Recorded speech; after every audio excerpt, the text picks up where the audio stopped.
St. William of Perth may have come all the way down from Perthshire in Scotland, but he has been most associated with the city of Rochester, which is in the South English county of Kent.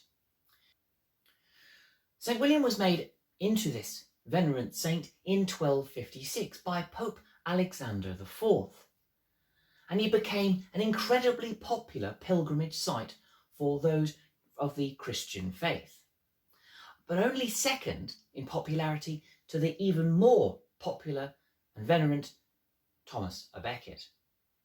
So in today's video, we're going to look at the tragic end to St. William's life and his legacy thereafter, why he became a saint and why associated with Rochester. So here we go.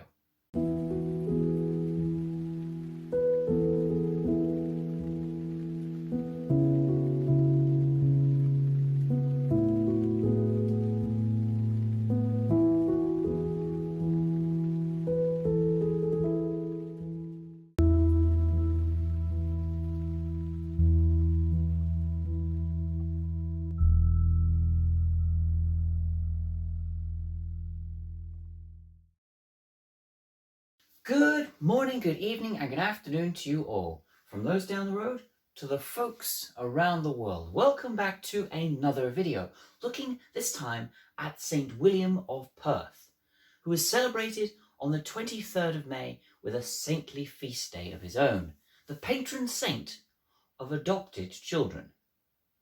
And in this next story I'm about to tell you, I'll explain why. Like with most saintly figures of humble origin, there's really not much recorded or documented about the life of William of Perth. And what has been written well after he died and been made into this saintly figure. But what is recorded about William's life is that he was born in Perth in central Scotland. He was wholly devoted to God, and he was a baker by trade, giving every 10th loaf that he produced to the poor of his community. Already he's summing up to be a pretty good candidate for saintly virtues. But what made William an even better prime candidate for saintly veneration, and why he has been named as the patron saint of adopted children, was that in the popular story, William is said to have been about to attend Mass, which he went to daily because he was wholly devoted to God.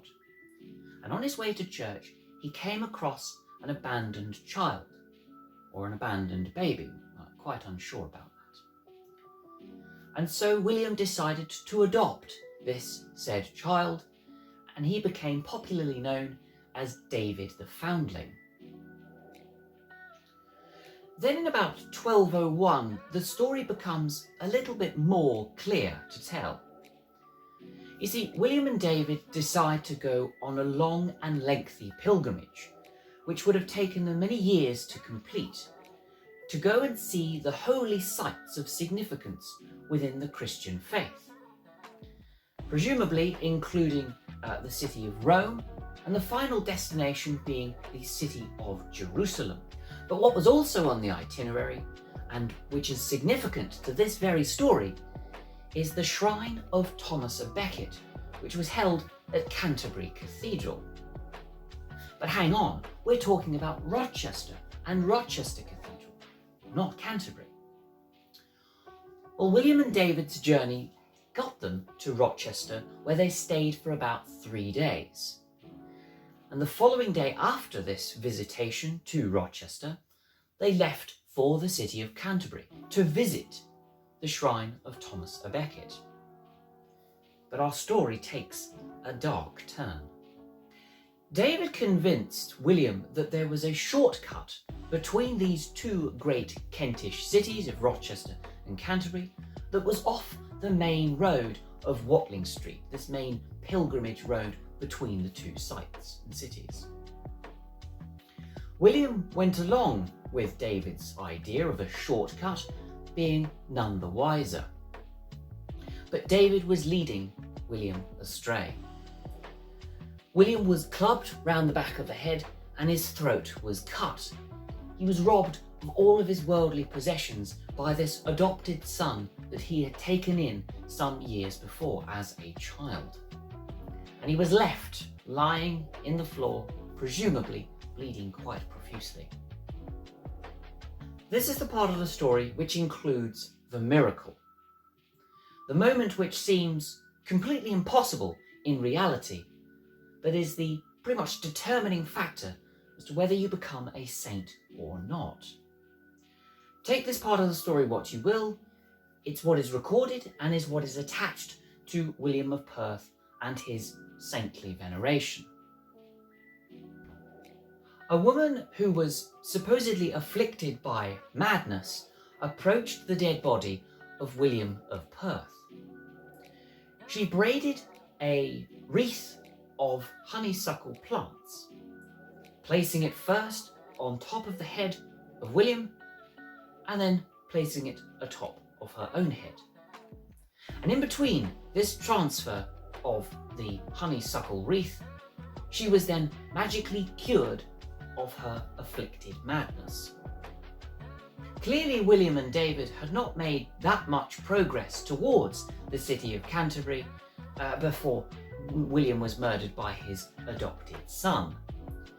For William's body was then retrieved and taken back to the city of Rochester, where he was buried within the cathedral grounds. And so 55 years later, in the year 1256, Pope Alexander IV, hearing the story of William of Perth and his curing after death of this supposed mad woman, but also hearing about his devotion to God, the daily attendance of Mass, his trade as a baker and giving his 10th loaf to the poor, and his willingness to travel many months and years to the holy sites of the Christian faith, decided that William of Perth should become a saintly figure and the patron saint of adopted children, whose feast day is on the 23rd of May every year.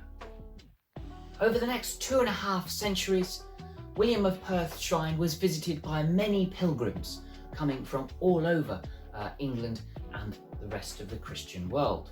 William's shrine was only second in popularity behind the former Archbishop of Canterbury, Thomas à Becket, who, funnily enough, was the shrine in which William was attempting to reach before his death. You can just see how popular William was at Rochester Cathedral, because the pilgrim steps leading up to his former shrine have been so worn down over the centuries that modern wooden steps have been overlaid on top.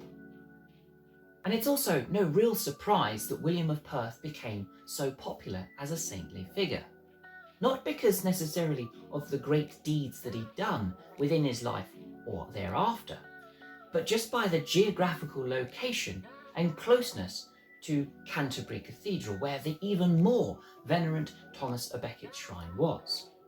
Rochester was located on Watling Street, which is a direct link between London and Canterbury.